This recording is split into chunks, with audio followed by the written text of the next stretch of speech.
Les combats qui ont éclaté sur la rive ouest du Nil, dans le nord du pays au mois de février, ça a entraîné des déplacements massifs supplémentaires de population.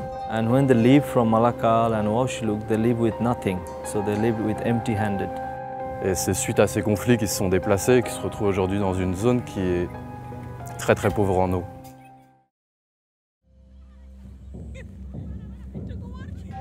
Since its independence in 2011, South Sudan has suffered crisis after crisis, whether political, economic or health-related. The violent conflict between the government and opposition forces since 2013 has caused millions of people to move. Some are crammed into camps, improvised, overcrowded, unhealthy.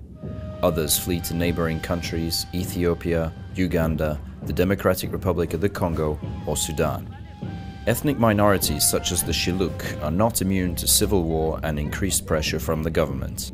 For the past 10 years, Solidarite International has been supplying drinking water to these populations living in the north of the country, in the city of Malakal and its IDP camp, or in the neighbouring city of Shilluk. All this time, Solidarity has been following these people to keep supporting for life-saving supports in water, sanitation and hygiene. The village of Aburoc, one of the final stages before crossing the Sudanese border, welcomed up to 30,000 people at the peak of the crisis.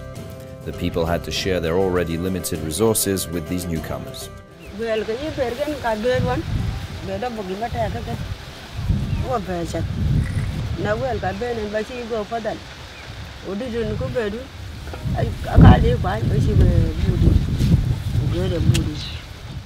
Difficult to access and located on the edge of a swamp in limited hygiene conditions, Aburoc has experienced a cholera outbreak affecting nearly 40 people every week. Solidarite International quickly launched an emergency response in the area thanks to funding from the European Union.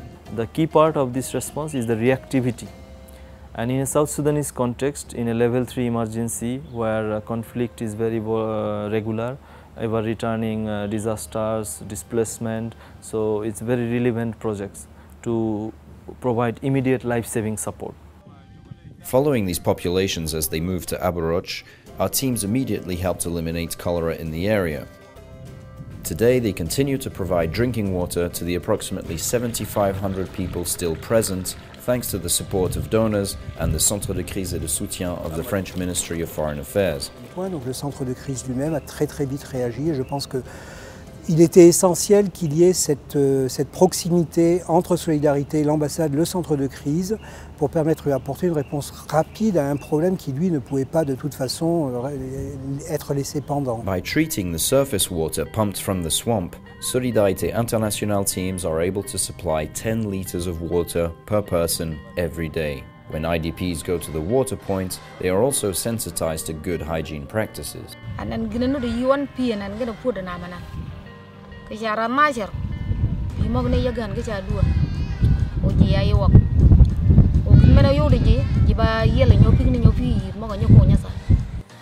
The people of Aburoc now have enough water to meet their vital needs, but the dry season is fast approaching and in the coming months water will run out. Ouais, c'est sûr que c'est le problème en fait dans cette localité. En fait, c'est pour ça que la population qui est ici, normalement, est installée globalement le long du Nil. Et c'est suite à ces conflits qu'ils se sont déplacés et qui se retrouvent aujourd'hui dans une zone qui est très très pauvre en eau. Pendant la saison des pluies, là on a la chance qu'il y ait un peu de ressources qu'on puisse traiter. Mais très rapidement, ça va être le gros défi. Et il n'y a pas de miracle possible quand il n'y a pas d'eau dans l'environnement. On ne peut pas traiter quoi que ce soit. يعني طبعا الجواد بتاعنا الهنا ده محل ده قبل كده ما في زول كان عارفه لكن حسب المشاهد كان الأصل يجاب الناس هنا وواحد لو ما في مشكلة ما واحد برجع في محله اللي كان قاعد فيه. Whether in the villages still populated or on the road with civilians fleeing violence, Solidarite International teams are determined to work with the most vulnerable people in South Sudan.